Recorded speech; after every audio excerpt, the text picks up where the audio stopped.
High-Rise Mystery, Chapter 37. Pap was deep in conversation with Jane outside the hub. "Ugh," said Norva. "Let's break this cosy couple up. I'm going to ask him about those prints." We skipped over. "You need to tell them, Jane. What if they..." Their conversation ended abruptly. "Hey, Pap," Norva addressed him with a smile. "Jane," she said coldly, looking her up and down, pursing her lips. "Alexander's assembled, Pap. We got a chat, real talk time." "All right," he said. He looked to Jane.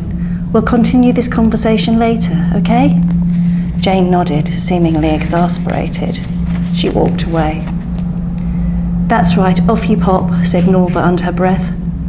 Pap turned to us. "Good timing, actually," he said.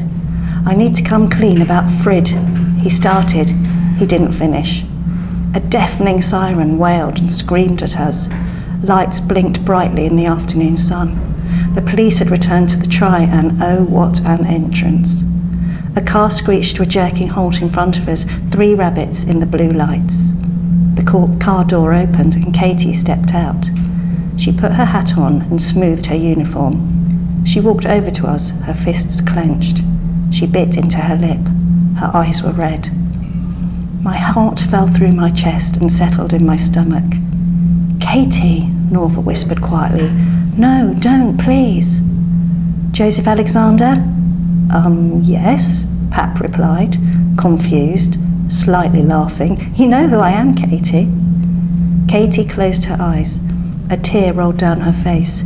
She took a deep breath. Her eyes opened. She focused. "Joseph Alexander, you are being arrested on suspicion of the murder of Hugo Knightley-Webb. You have the right to remain silent. Anything you say can be..." Pap's face fell. Katie's voice faded away and my ears rang. My stomach rose into my chest, through my throat and into my mouth. Norva dropped to her knees. Her eyes were wild, wide open, shock and terror. The scene unfolded around us in slow motion. People leaned out of their windows. People rushed out of Bermudas and Better Buy.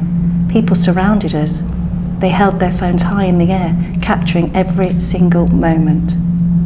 I grabbed Norva's hand and she gripped mine in return. The shouting began. "Joe, what you do? He murked Hugo for real? Nah, I'm not having this. Joe would never." From the left, "Stay stunned, Joe, not a word. We got you." The right, "Knew it, Sasha, you owe me a score." Another, "Sissy called it." Officer Burnett, who was standing next to Katie, stepped forward. He unclipped a pair of handcuffs and slipped them on Pap's waiting wrists. Pap was silent, shocked and stern. Officer Burnett walked Pap to the car. He pushed his head down. He pushed him into the back seat. "I'm innocent," Pap screamed. "I'm innocent," he shouted from the back of the car. He kicked the seat in front of him. "Joe, say nothing, calm down," shouted a voice behind us. "Don't upset the feds." Pap stopped struggling immediately. "Jane?"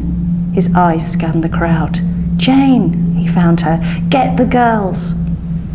I turned to see Jane nodding frantically behind me. She blinked in shock and terror.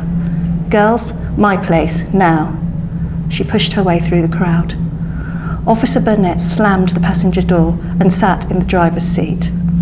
Ringo jumped to the window, his frantic paws clawing and scratching at the paintwork.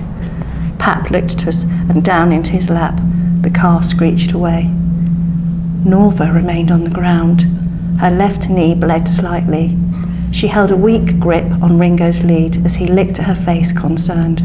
She looked up at me. "I should have taken you more seriously," she said.